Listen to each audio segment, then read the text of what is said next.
राजेश सिंह जी। राधे राधे महाराज जी। महाराज जी, मुझे एक गंभीर बीमारी है।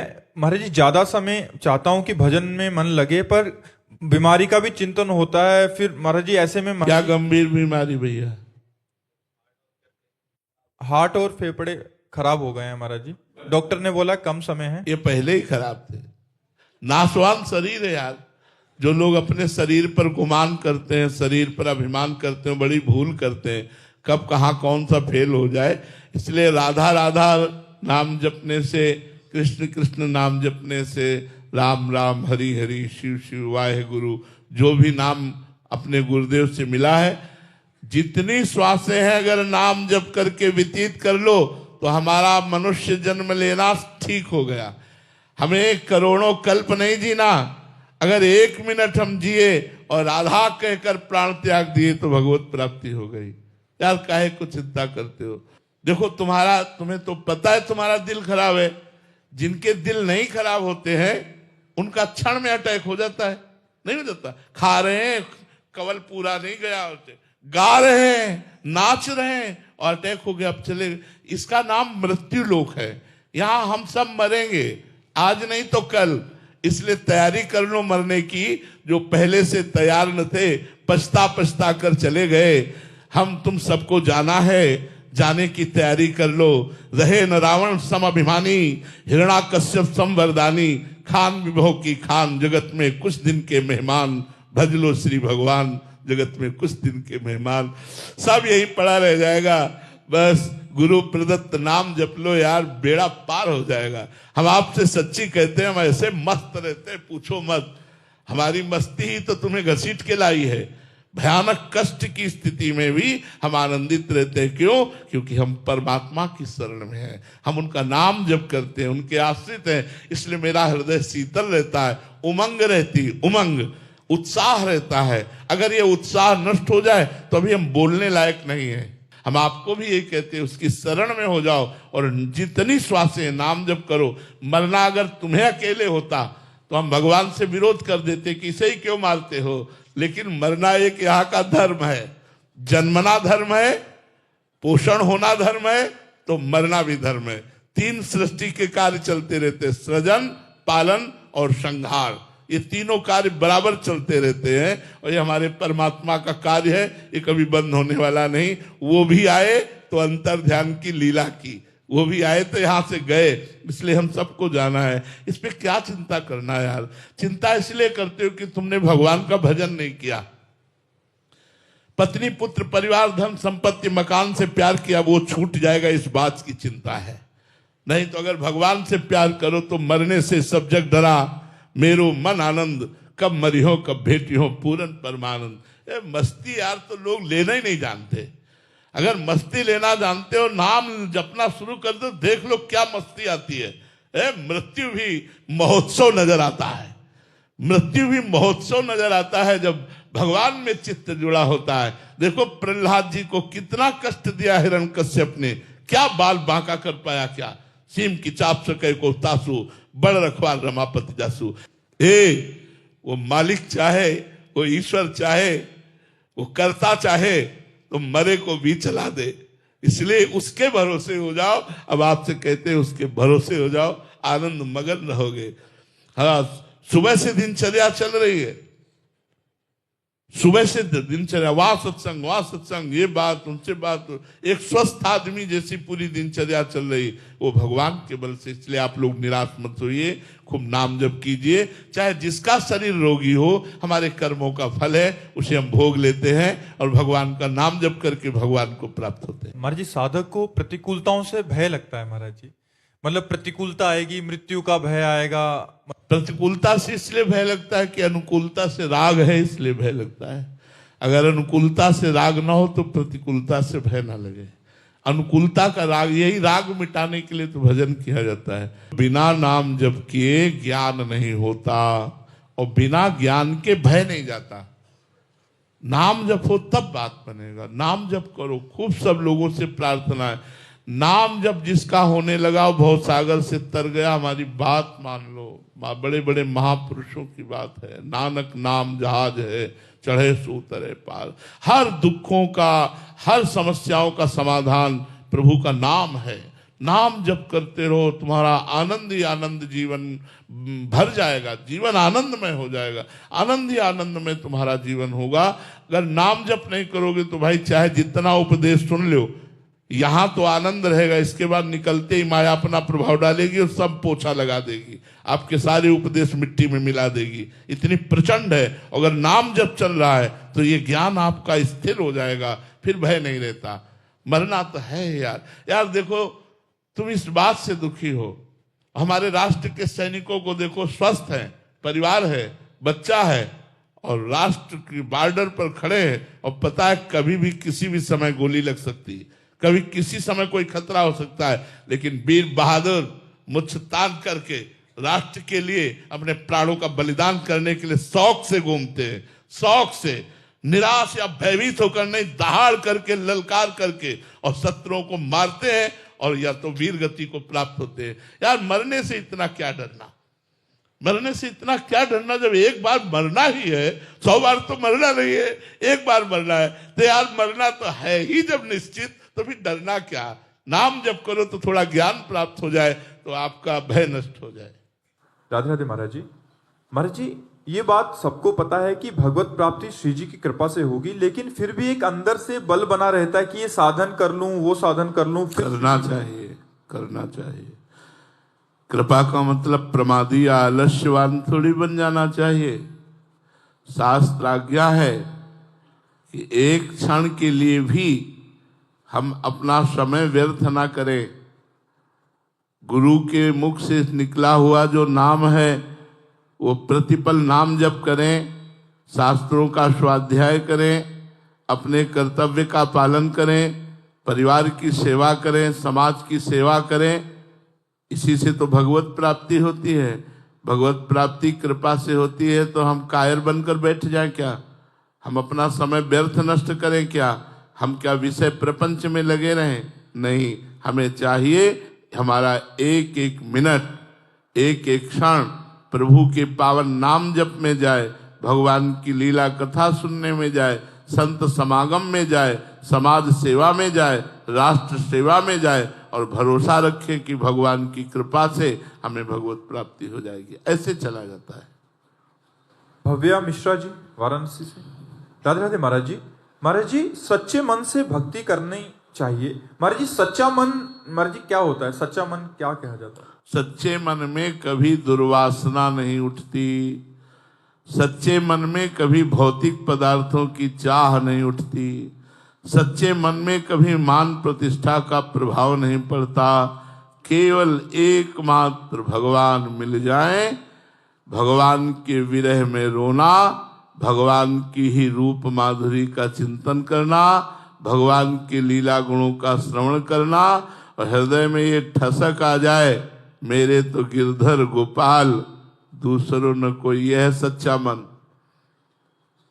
बस एकमात्र अपने ईश्वर में, अपने इष्ट में रति हो जाना, किसी भी प्रकार की कोई चाह न रह जाना। जाहि न चाही कबहु कछु, तुम सन सहज स्नेह, बसहु निरंतर तासुर सो राउर निजगे।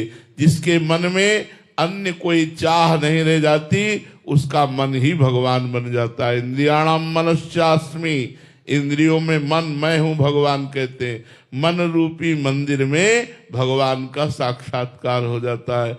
जब तक भोगों की चाह रहती है तब तक मन मलिन रहता है, जब तक सम्मान प्रतिष्ठा की चाह रहती है तब तक मन मलिन रहता है, जब तक राग द्वेष रहता है तब तक मन मलिन रहता है। जब मन इन द्वंद्वों से अतीत हो जाता है और निर्मल भाव में भगवान के चरणारविंद के चिंतन में तन्मय रहता है, तब वो पूर्ण पवित्र माना जाता है। ये अन्य चाहों का नाश होना ही मन का निर्मल हो जाना है। विलासिनी शरण जी।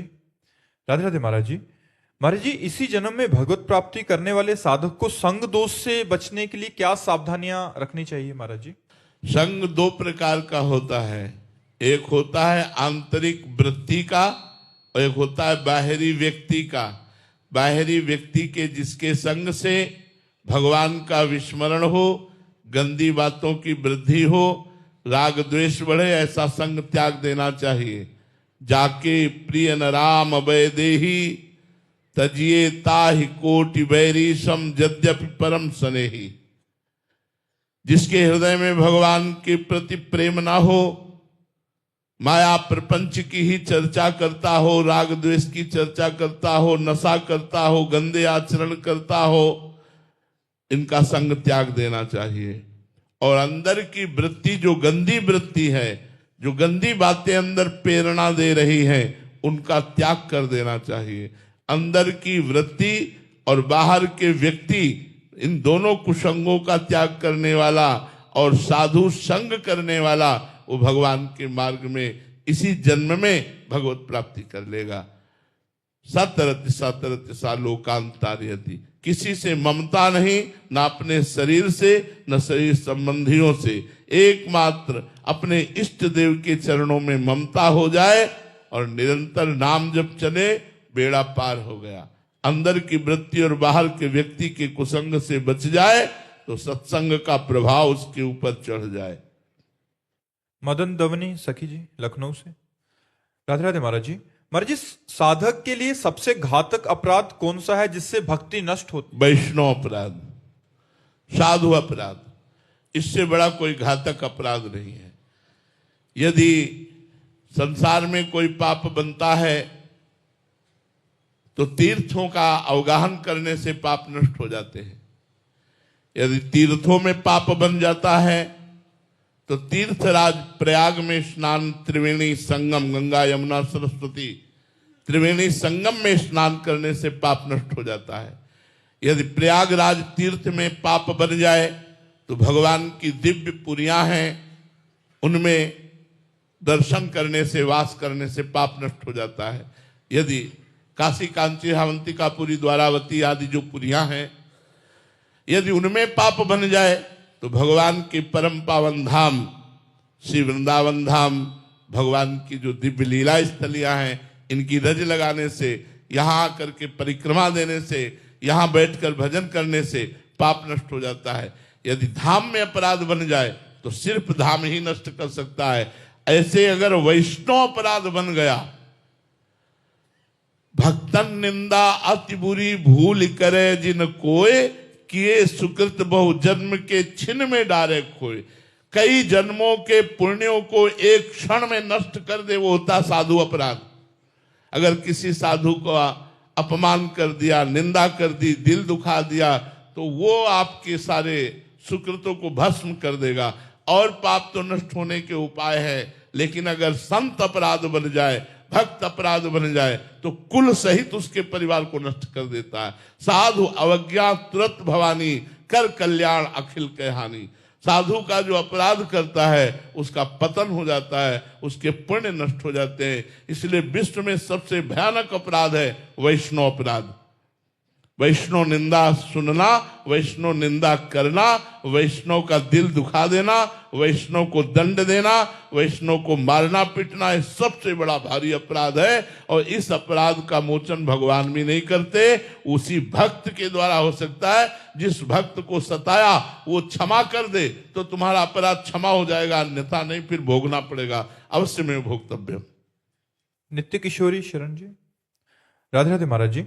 महाराज जी, आपका भी ग्रस्त से ही रिलेटेड प्रश्न है कि कह रहे हैं कि संसार में रहते हुए नौकरी करना पड़ता है महाराज जी, व्यापार करना पड़ता है, तो ऐसे में कई बार संसारिक जनों से भारी प्रतिकूलता भी मिलती है। महाराज जी, ऐसी स्थिति में एक साधक कैसे व्यवहार करे कि अंदर से भगवत भाव करते हुए ऊपर से विरोध या उचित प्रतिरोध करे या फिर पूर्ण शरणागत हो जाए? देखो, जब प्रतिकूलता मिलती है तो हमें दो विचार करने चाहिए। पहला विचार ये करना चाहिए कि हमारे किसी पाप को भस्म करने के लिए लीला हो रही, क्योंकि प्रतिकूलता में हृदय जलता है ना। जब कोई हमसे प्रतिकूलता का व्यवहार करता है तो हृदय जलता है, और जब हृदय जलता है तो पाप नष्ट होते हैं। दूसरी बात, भगवान हमको अनुकूलता और प्रतिकूलता में सम बनाना चाहते हैं, इसलिए मुझे प्रतिकूलता दे रहे हैं। इसके अंदर प्रेरणा तो भगवान ने ही की है कि इसको गाली दो, इसके साथ बेईमानी करो, इसको धक्का मारो।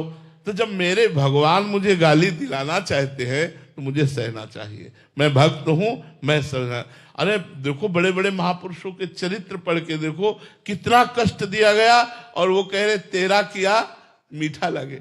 आप विचार करके देखो, हम तो थोड़ी प्रतिकूलता नहीं सह सकते, अपने इष्ट के द्वारा विधान किए गए और महापुरुषों ने प्राण त्याग दिए लेकिन आह नहीं कहा, तेरा किया मीठा लगे। ये बड़ी बात है।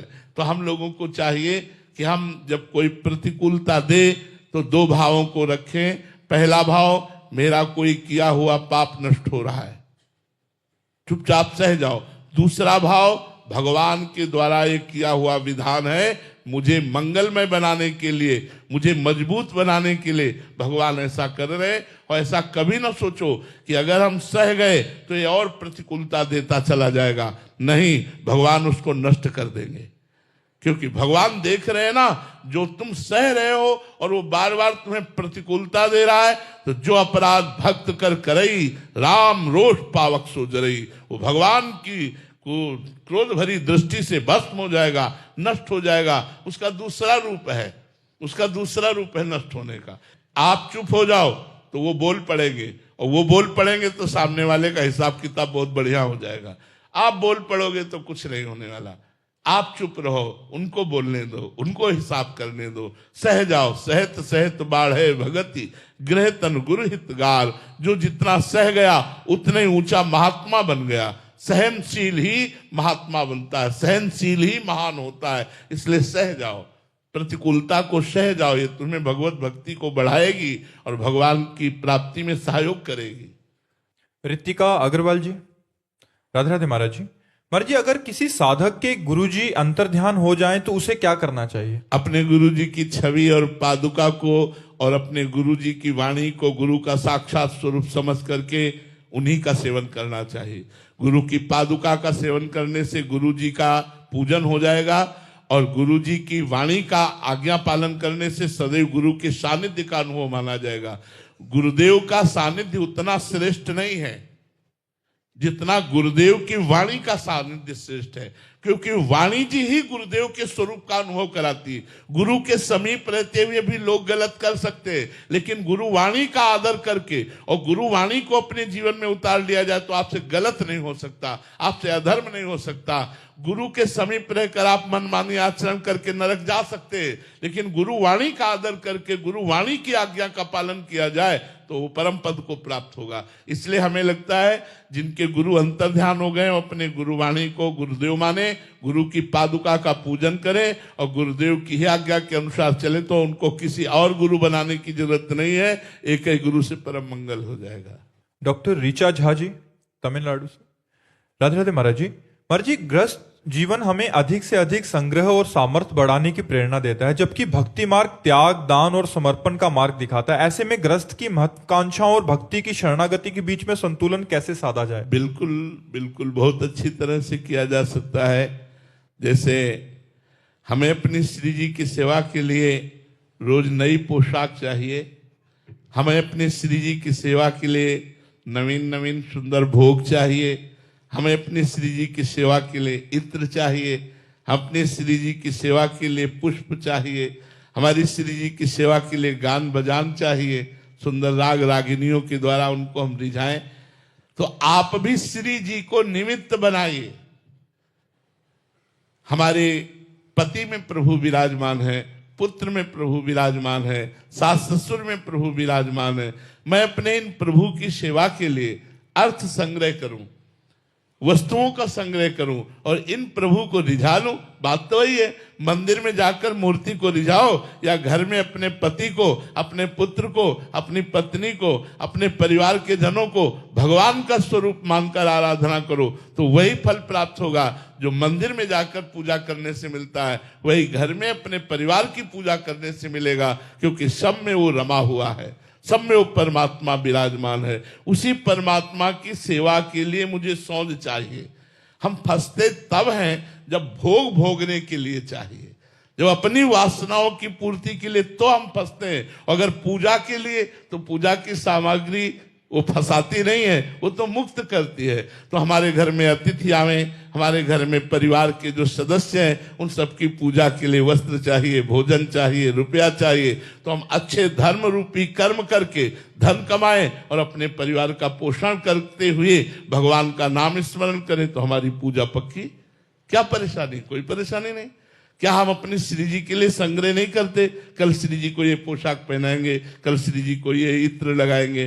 त्याग करना है निज वासनाओं की पूर्ति का, हमें ये भोगना है, इस बात का त्याग करना है। लेकिन हमारे परिवार रूपी भगवान को, हमारे आए हुए अतिथि रूपी भगवान को, संत भगवान को, समाज रूपी भगवान को अगर हमें सेवा करनी तो हमें अर्थ चाहिए, हमें सामग्री चाहिए। उसके लिए हम नौकरी, व्यापार कुछ भी करें और सुंदर अच्छे ढंग से अर्थ कमाकर परिवार की सेवा करें, यही पूजा होगी। तुम्हारे लिए और कोई पूजा नहीं, यही पूजा होगी। नाम जप करो और अपने परिवार की सेवा करो, और सेवा के लिए जो सामग्री है उसका संग्रह करना, वो संग्रह नहीं है जो आपका पतन करेगा, ये वो संग्रह है जो आपका उत्थान करेगा, आपकी भक्ति बढ़ाएगा। आंचल जी पंजाब से, राधे राधे महाराज जी। महाराज जी, सच्चा समर्पण क्या है? मुझे कैसे पता चलेगा कि मेरा समर्पण वास्तविकता में है? सारा खेल इस मन का है, सारा खेल इस मन का है। मन का समर्पित हो जाना ही सच्चा समर्पण है। और भाई, मन समर्पित होना बहुत कठिन बात है। ये हम अपने ही जीवन की तो अनुभव की बात बता सकते हैं। बचपन से लेकर के 13 वर्ष की अवस्था से लेकर आज तक इसी योद्धा से लड़ाई हो रही है, अब भी हो रही है। इसी योद्धा से लड़ाई हो रही, मन रूपी योद्धा से। कितनी बार धोबिया पछाड़ इसने मारा और कितनी बार हमने मारा, लेकिन अभी फाइनल पे नहीं है।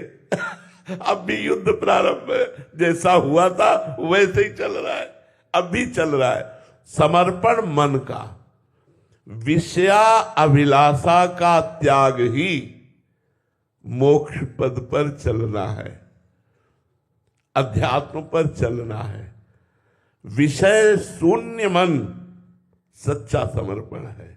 विषय अभिलाषा ही ये संसारिकता है, ये बंधन है, यही माया है।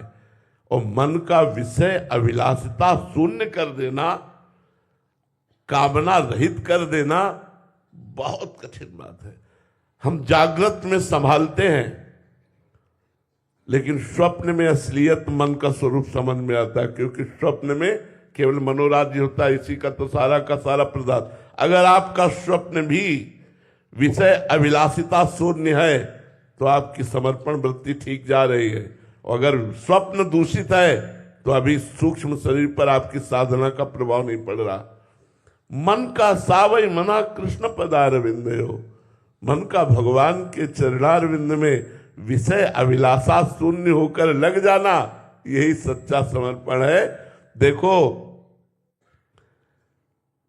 मन को विषय भोग देते हुए भजन करना, ये तो चलेगा। कहोगे तो अगरबत्ती भी लगाएगा, कहोगे तो मंजीरा भी बजाएगा, लेकिन विषय अभिलाषा शून्य करके भजन कराना, ये सब लोग बैठे हो, सब लोग बैठे हो, कुछ न कुछ साधन भक्ति कर ही रहे हो, तभी यहां आए हो। बिना पुण्य पुंज बिन मिले न संता। लेकिन जो हम बात कह रहे हैं वो छाती की बात कह रहे हैं। विषय अभिलाषा शून्य निर्विषय करके भगवान में लगाना बहुत कठिन, बहुत कठिन, बहुत कठिन। यह ऐसा योद्धा है कि बड़े बड़ों को छाचित्र पछाड़ता है, बड़े बड़ों को छाचित्र पछाड़ता है। महावीर कौन जो मन को परास्त कर दे, परमार्थी कौन जो मन को निर्विषय कर दे। बहुत कठिन बात है। शायद है हमारी बात कोई समझ पा रहा हो। ये बात कोई साधक ही हमारी बात समझ सकता है कि जिस समय मन विषय अभिलाषा से युक्त हो और उसको विषय ना दे करके भगवत चरणारविंद की तरफ बढ़ाओ, फिर जब वो ताल ठोक के विरोध करता है मन। अभी आपने मन का विरोध देखा कहाँ है? यहाँ पूरी जिंदगी हुई जा रही उसी का विरोध करते हुए आज भी। तभी कहा कि जैसा युद्ध प्रारंभ हुआ था वैसा ही चल रहा है। आज भी चल रहा है, और शायद मरते दम तक हम ये नहीं कह पाएंगे कि विजय श्री मिली। वो भगवान बोलेंगे, हम नहीं बोल पाएंगे। हम तो यही बोलेंगे कि हम तो केवल सहारे पर चल रहे हैं, युद्ध का फाइनल तो भगवान जाने। युद्ध तो चल रहा है, अब भी चल रहा है। पूरे जीवन संभालते संभालते इसे व्यतीत हो रहा है, और चूक हो जाए तो जैसे नाली का कीड़ा नाली में जाता है, ऐसे भागता है। इससे बड़ा धोखेबाज, इससे बड़ा चालबाज, इससे बड़ा बलवान कोई नहीं है। महाराज जी, आप कहते हैं बैलेंस बना के चलना, इसका क्या तात्पर्य? बैलेंस बनाने के मन ने कहा कि आज ये खा लिया जाए, खा लिया, आज ये भोग लिया जाए, भोग लिया जाए, तो जाओ, मंदिर भी तुम्हें ले जाएगा, वृंदावन भी लाएगा, तुमसे आरती पूजा भी करवा लेगा, क्योंकि वो जो चाहता है वो तुम कर रहे हो। जिस दिन वो जो चाहे तुम ना करो, और जो शास्त्र कहते हैं, गुरु कहते हैं, वैसा केवल चलो, तब तुम्हें समझ में आएगा मन किसे कहते हैं। तब समझ में आएगा मन किसे कहते हैं। यम ही न व्यथिनते ते पुरुषम पुरुषर्षम सम दुखा सुखाधीरम स्वमृतत्वाय कल्पते। जो मन के द्वारा दी हुई मार को सह जाए, लाठी की मार सह सकते हैं, मन की मार सहना बहुत बड़ी बात है। जो बहादुर हालात घोषों की मार, डंडों की मार सहने के लिए तैयार है, वो मन की मार नहीं। यम ही न व्यथिनते पुरुषम पुरुषर्षम सम दुखा सुखाधीरम स्वमृतत्वाय कल्पते। मन को जिसने मार दिया, मार देने का मतलब निर्विषय कर दिया। मन मार्या तन बस में कीन्हा, हुआ भरम सब दूर, बाहर से कछ दिखत नाही, अंदर चमके नूर। आपो त्याग जगत में बैठे नहीं किसी से काम, उनमें तो कछु अंतर नहीं, संत कहो चाहे राम। अगर मन को निर्विषय करके भगवान में लगा दिया तो भगवान तुम्हारी चरण रेणु लेने के लिए लालायित है। जिनके लिए महिमा गाई गई शास्त्रों में, जिनके वेद नेति नेति कहते हैं, वो कह रहे हैं निरपेक्षम मुनिम शांतम निर्वैरम समदर्शनम अनुब्रजाम्यहम नित्यम पुयत्यंगुरेण भी। जो किसी भी विषय की, व्यक्ति की, वस्तु की, स्थान की अपेक्षा नहीं रखते, निरपेक्ष है और निरंतर मननशील है, भगवत चिंतन परायण है, शांत है।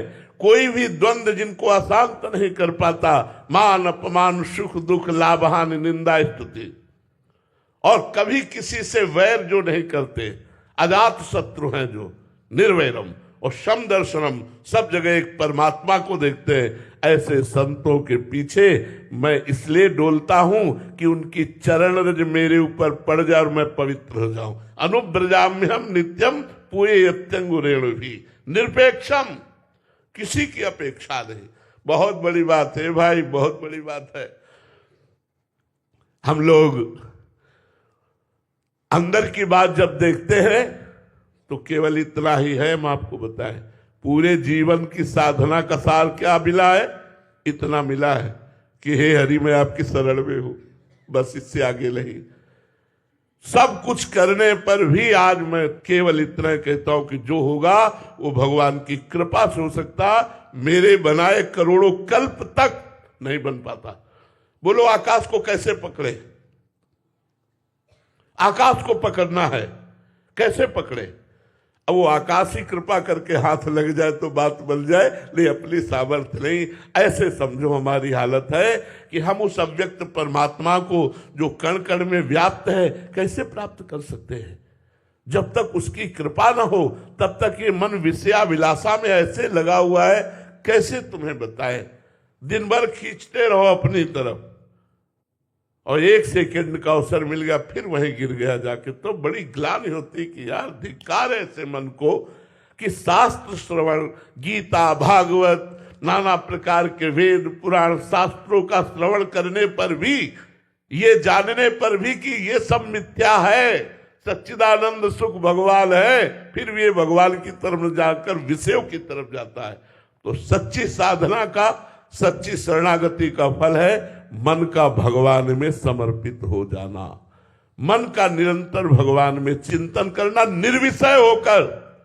शर्त है निर्विषय होकर। बहुत कठिन है, बहुत कठिन है। हम कह रहे हैं इसलिए कि उस मार्ग पर चल रहे त्राहिमाम त्राहिमाम। ये मन जो व्यथा देता है, अच्छे अच्छे परास्त हो जाते हैं और इसीलिए फिर विषयों का बैलेंस बना लेते हैं। लेकिन ताल ठोक कर निर्विषय होकर भगवत मार्ग में चलना बहुत कठिन है। भगवान की कृपा, गुरु कृपा से ही निर्वाह हो सकता है, नहीं और सब बहुत सरल है सब। लेकिन मन को इच्छा रहित करके भगवान में लगाना सबसे कठिन बात है, और यही सच्ची शरणागति है। मन को मारना ही पड़ेगा महाराज जी। बिल्कुल, बिना इसको निर्विषय किए कोई भगवान को प्राप्त नहीं कर सकता। बिना निर्विषय जा ही न चाही कबों कछु, तुम सन सहज स्नेह, बशो निरंतर तासुर सोराउर निजगे। इसीलिए कह रहे लड़ाई के चक्कर में मत पड़ो, राधा राधा कहो। कलयुग केवल नाम आधारा, सुमिर सुमिर नर उतरे पारा। अब हम लोगों को तैयार किया गया है हजारों के कल्याण के लिए। खुली तुम्हें बात कह रहे हैं, तुमको इतना कष्ट नहीं सहना पड़ेगा। संतों को भगवान तैयार करते हैं, अपने पार्षदों को, कि लाखों को करोड़ों को भगवत धाम पहुंचाया जाए। इसलिए उनको जला करके, सोना जितना तपाया जाता है उतना ही चमकता है। धार तभी बनती जब घन का प्रहार होता है। मिट्टी पात्र तभी बनती जब पैरों से रौंद कर, कूट करके, मसल करके एक भी कण उसमें कहीं कठोर न रह जाए, एकदम मलाई जैसी, तब चाक पे रख करके उसको आकार देकर, सूर्य के ताप से तपाकर, अग्नि की ज्वाला में पकाकर, तब रस ग्रहण योग्य वो पात्र बनता है। ऐसे ही भगवान अपने जनों को परिपक्व करते हैं। तो सच्ची शरणागति मन का भगवान में समर्पित हो जाना। मन का समर्पित होता है सकल कामनाहीन जे राम भगति रसलीन। और कामनाहीन, मन तुम्हारा कह दे कि आज समोसा चटनी पाना है, अब देखो उसकी चाल, हर 2 मिनट में कहेगा आज समोसा चटनी पाना। नहीं यार, भजन करो चुपचाप। अब वो समोसा पूरा सामने आ गया, चटनी आ गई, जबान में स्वाद आ गया। ऐसा ये है कि जब तक इसकी बात नहीं मानोगे खोपड़ी खा लेगा, खोपड़ी। आखिरकार बुद्धि को दस्तखत करना ही पड़ता। चलो भैया, वीर वही है जो ना ना ना, अब कर ले तुझे जो कुछ करना हो। और ये वो वही कर सकता है जिसने जलना सीखा, जलना। यम ही न व्यथयन्ते ते पुरुषम पुरुषर्षम। ये कोई साधारण प्रवचन की बात नहीं कह रहा हूं, ये छाती की बात कह रहा हूं, जिसपे चल रहा हूं और जिसपे चले हैं। बहुत कठिन बात है। स्त्री के संसर्ग के आकर्षण का त्याग करना, रुपए की जो अंदर महत्व बुद्धि बैठी उसका त्याग करना, मान प्रतिष्ठा की जो महत्व बुद्धि बैठी उसका त्याग करना। अरे वही जानता जो त्याग किए भाई। प्रवचन बात अलग, छाती की बात पूछो, वही जानता है जो इन संसर्गों का त्याग करके चलता है। छाती चलनी है, चलनी जैसे गोली से चलनी होती है ना, ऐसे मन की मार से चलनी हो चुकी है। बस त्राहिमाम है कि भगवान संभालते रहना, आखिरी श्वास तक आपके ही सहारे, संभालते रहना। ऐसे चला शून्य। जैसे दीवाल की घड़ी से हटा लो तो मिनट की सुई मिनट में, घंटे की सुई घंटे में, सेकंड की सुई सेकंड में। इसे कहते 24 घंटे भजन। भगवदाकार वृत्ति, कहा कर भगवदाकार वृत्ति। अरे जरा प्रपंच शून्य होकर मन को भगवान में लगा के दिखाओ, तब बात समझ में आवे, तब समझ पाओगे कि भगवदानंद किसे कहते हैं। बड़ा कठिन है भगवदानंद। इसीलिए हम कहते हैं राधा राधा जपो, अपने कर्तव्य का पालन करो, उत्तम भोग लगाकर भगवान को प्रसाद पाओ और नाम जप करो, परोपकार करो, किसी का अमंगल न करो, कोई नशा न करो, इतने से काम बन जाएगा। महाराज जी, साधक के हृदय की बात तो आप जानते हैं। महाराज जी, कभी तो ऐसा लगता है कि मतलब अभी थोड़ा बात बन रहा है, मन काबू में आ रहा है, फिर कुछ इस दुष्ट मन का कोई भरोसा नहीं। ये 1 मिनट में तुमको ब्रह्म साक्षात्कार बता देगा और दूसरे मिनट में विषयों में फंसा देगा। इसलिए मन पर विश्वास कभी नहीं करना चाहिए। और मन जब तक भगवान को न प्राप्त हो जाए तब तक ये विजयी नहीं माना जाता, साधक विजयी नहीं माना। 24 घंटे में 1 सेकेंड के लिए भी विषय चिंतन न होना, ये विजयश्री का पताका है। निरंतर अखंड अव्यावृत भजनात्, इस कसौटी पर कस के देखो तो सब हाथ उठा दोगे। महाराज जी विषय मन को बड़ा कठिन सा लग रहा है। तभी तो है को एक पाव भगत जी में मोरी। ऐसे थोड़ी है, पर आप लोग डरना मत, ये कमांडो की ट्रेनिंग है। ये हम लोगों को कमांडो की ट्रेनिंग है कि दुश्मन को देखते ही उड़ा दो, काम क्रोध लोभ मोह मद मत्सर। और आप लोग जब संतों की सुरक्षा में रहने का मतलब है कमांडो की सुरक्षा में रहना, और जो सुरक्षा में होते हैं तो छाती आगे उनकी होती, पीछे आप होते हैं। इसीलिए संत संग अपवर्ग कर, कामी भवकर पंथ, संतों का संग सीधा मोक्ष द्वार। क्यों? क्योंकि भगवान ने उनको तैयार किया है, उनको कूट कूट कर ऐसा तैयार किया कि लाखों को भगवत धाम पहुंचा सकते हैं। इसलिए तुम डरो मत, तुम तो उनकी शरण में रहो, तुम तो उनकी सुरक्षा में रहो।